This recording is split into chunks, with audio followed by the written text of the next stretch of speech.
warahmatullahi wabarakatuh. Selamat berjumpa dengan saya, Sukirman. Kali ini saya ingin menyampaikan sebuah topik yang menarik, yaitu menjadikan hidup bermanfaat. Ada 5 hal yang dibutuhkan agar hidup ini menjadi bermanfaat, baik bagi diri maupun bagi orang lain. Yang pertama adalah knowledge atau pengetahuan. Perbanyaklah pengetahuan yang berguna untuk kehidupan kita, sehingga kita bisa melakukan amal-amal kebaikan atau melakukan kebaikan-kebaikan pada diri maupun orang lain di sekeliling kita. Yang kedua adalah skill, keterampilan. Keterampilan itu adalah satu usaha memperkuat kemampuan sebuah kemampuan diri karena banyak latihan. Kemudian yang ketiga adalah attitude atau sikap. Sikap yang harus kita bangun dalam diri kita adalah sikap yang positif. Lalu yang keempat, buatlah value atau nilai diri. Nilai diri kita menjadi nilai diri yang tinggi, yang bermartabat, sehingga kita menjadi insan yang berguna bagi diri dan orang lain. Yang kelima adalah jati diri kita harus kita bangun. Bagaimana kita memiliki sebuah integritas kepribadian yang positif, sehingga kita menjadi benar-benar secara mental sehat, ya, secara mental sehat. Kita memiliki integritas, satu keterpaduan kepribadian yang positif, sehingga kita memiliki mental yang sehat. Tahun 2030, banyak ahli ekonomi dunia yang mengatakan bahwa Indonesia menjadi negara raksasa ekonomi ke-6 dunia. Apa itu artinya?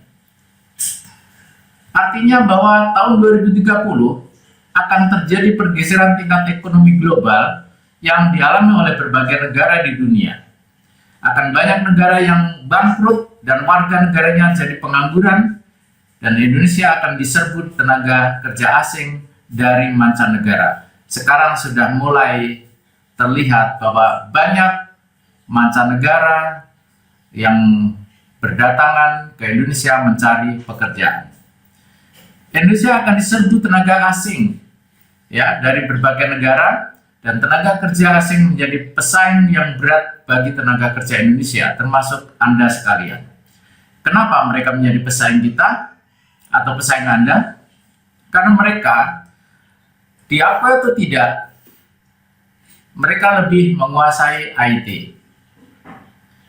Yang kedua, mereka memiliki communication skill yang lebih baik dari kita. Yang ketiga, mereka confidence-nya sangat kuat, percaya dirinya sangat kuat, PD-nya sangat kuat. Ini berpengaruh dari apa? Kenapa bangsa kita PD-nya kurang kuat? Karena memang histori kita terlalu lama dijajah oleh bangsa lain. Lalu bagaimana kita bersikap? Bagaimana kita harus bersikap? Yang pertama, lakukan self-understanding. Lakukan pemahaman diri, siapa saya? Apakah Anda laki-laki atau perempuan? Fisik, postur tubuhmu bagaimana? Psikis, bakat, minat, potensi diri, kecerdasan umum, kecerdasan khusus, kepribadian, hobi, dan lain-lain. Itu yang perlu kalian pahami. Dan pahami juga tentang kelebihan diri, lalu kembangkan dan optimalkan, dan temukan, jangan lupa temukan kekurangan diri, lalu diminimalkan kekurangan diri yang kita miliki, yang Anda miliki. Berikutnya adalah lihat faktor pendukung. Apa yang bakal mendukung kita menjadi orang yang hebat? Apa faktor pendukung yang membuat kita menjadi berkembang? Dari sosial ekonomi keluarga, kemudian peluang yang ada di sekitar kita, lalu prospek masa depan karir yang ada di depan mata kita. Yang kedua, buatlah rencana masa depanmu. Ingat bahwa hidup tidak sekedar hidup. Apa yang harus kita ingin capai harus punya rencana yang matang. Usia Anda tahun 2020 sekarang ini, tahun 2020, berapakah usia Anda sekarang? Lalu apa rencana setelah lulus sekolah nanti? Kalau Anda sekarang duduk di SMP, kapan? Tahun berapa Anda lulus SMP? Kalau Anda sekarang ini sedang sekolah di SMA atau SMK, kelas berapa sekarang dan tahun berapa Anda menyelesaikan atau lulus pendidikan Anda di SMA atau SMK? Kemudian yang berikutnya adalah setelah lulus nanti merencanakan melanjutkan pendidikan profesi atau kuliah di mana, jurusan apa? Mungkin politeknik atau diploma atau strata 1 atau S1. Kemudian target berapa? Target berapa tahun Anda bisa lulus dari S1 sarjana atau mungkin politeknik atau diploma? Kemudian kapan Anda menikah? Rencanakan juga Anda akan punya anak berapa? Lalu usia berapa target Anda bisa mencapai puncak karir? Usia Anda tahun 2030 berapa tahun? Usia puncak karir pada umumnya seseorang adalah di usia 35 sampai 50 tahun. Sebagai contoh, ini sebuah ilustrasi aja.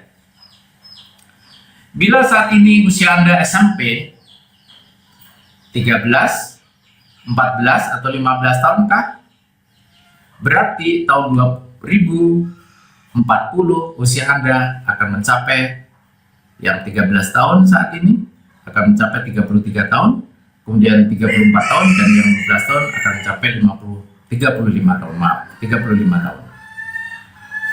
Atau SMK, SMA, usia Anda sekarang ini 16, 17 atau 18 tahun, berarti di tahun 30 usia Anda 31 tahun, 32 tahun atau 33 tahun.